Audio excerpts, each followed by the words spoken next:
Nous avons une question de Bonnie. Bonjour. J'ai terminé ma chimio avec le carboplatine et le paclitaxel et, et je n'ai pas de récurrence jusqu'à maintenant et je me sens très bien. Sauf que depuis que j'ai eu la chimio et durant la chimio, j'ai beaucoup de problèmes de gaz et d'acidité. Est-ce que cela est un effet secondaire de la chimio ou est-ce que c'est quelque chose que j'aurais eu de toute façon? Et est-ce que ça va continuer? C'est une excellente question.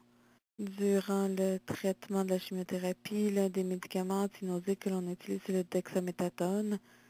Oui, j'ai reçu cela. Et on sait que ça cause une condition qui s'appelle la gastrite et ça peut amener à des problèmes de reflux acide.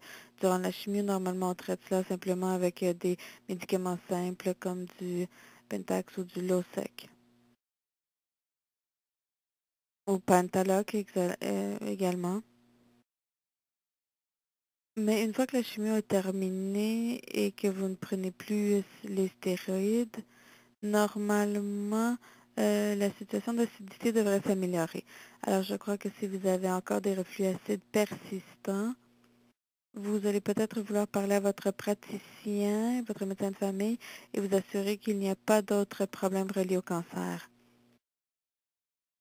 Certaines choses qui peuvent causer de l'acidité. Il y a quelque chose qu'on appelle le H. pylori, qui est une bactérie qui peut causer une irritation de l'estomac et augmenter la production de gaz et l'inconfort. Alors ça, c'est quelque chose à vérifier. Votre médecin de famille saurait comment voir cela. C'est quelque chose d'assez courant. Parce que ça m'a vraiment causé beaucoup de troubles et j'ai également des problèmes d'insomnie et ça n'aide pas quand je me couche le soir et je peux pas dormir parce que il y a des problèmes de gaz et des problèmes d'estomac, d'acidité. Oui, puis ça brûle derrière le sternum. En fait, les gaz sont pires que l'acidité, que les brûlures d'estomac. Mais ce serait quand même quelque chose pour quoi je devrais aller voir mon médecin de famille. Oui, je crois, parce que souvent, il y a d'autres choses qui arrivent et souvent, on le laisse dire, ah non, mais c'est à cause du cancer, la chimiothérapie et tout. Mais c'est bien de savoir que c'est peut-être quelque chose qui n'a absolument rien à voir avec le cancer. Généralement, avec les stéroïdes, après quelques mois, les symptômes devraient avoir disparu. Alors, 16 mois, ça fait longtemps, alors ça doit être autre chose. Merci beaucoup. Bonne chance avec cela. La prochaine question de Jean Baker. Bonjour.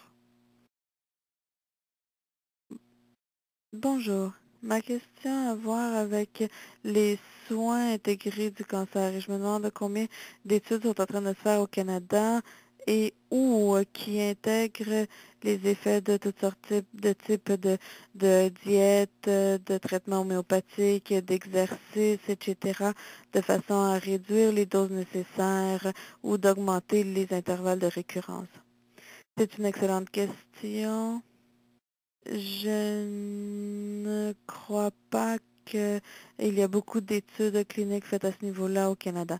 Il y a généralement dans la plupart des villes, je sais qu'à Vancouver, on a ce qu'on appelle un centre de soins intégrés pour le cancer. Donc un centre avec des médecins qui donnent des vitamines, des conseils au niveau du style de vie et d'autres traitements complémentaires, mais on n'est pas vraiment impliqué au niveau de la recherche avec ces centres.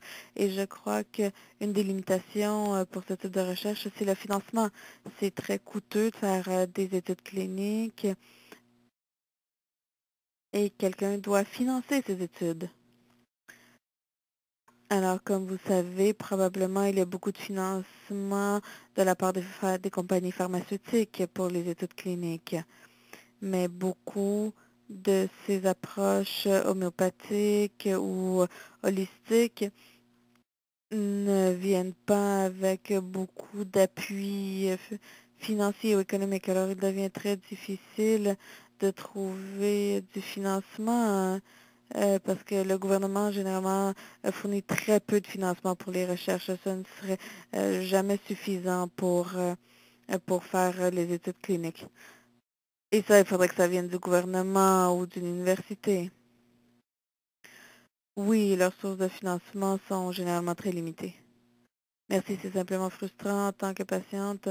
Je suis une patiente avec des récurrences et je suis dans une étude clinique au niveau des inhibiteurs de TARP, mais c'est très difficile, très frustrant pour nous, sachant qu'il y a des effets positifs créés dans beaucoup de cas au niveau de l'homéopathie, de d'autres traitements comme ça. Même si ce n'est pas des preuves scientifiques comme celles utilisées par les compagnies pharmaceutiques, que l'exercice et différentes diètes vraiment peuvent faire une différence pour des résultats positifs pour nous en tant que patientes. Et, nos médecins, nos oncologues, généralement disent simplement oui, mais il n'y a pas de preuve de cela. Il y a certaines études qui ont été faites, par exemple, au niveau du cancer du sein. Euh, Ce cancer a vraiment un grand groupe d'appui. Ils ont réussi à avoir du financement que d'autres cancers ne semblent pas avoir. Il y a eu des études au niveau du cancer du sein, au niveau du style de vie, montrant que de maintenir, faire de l'exercice, etc., peut avoir des bénéfices à long terme. Je sais qu'il y a certains centres de soins intégrés pour le cancer aux États-Unis. Je me demandais s'il y en avait au Canada. Je ne crois pas qu'il y en a selon le modèle que vous recherchez. Non, il n'y en a pas. Merci.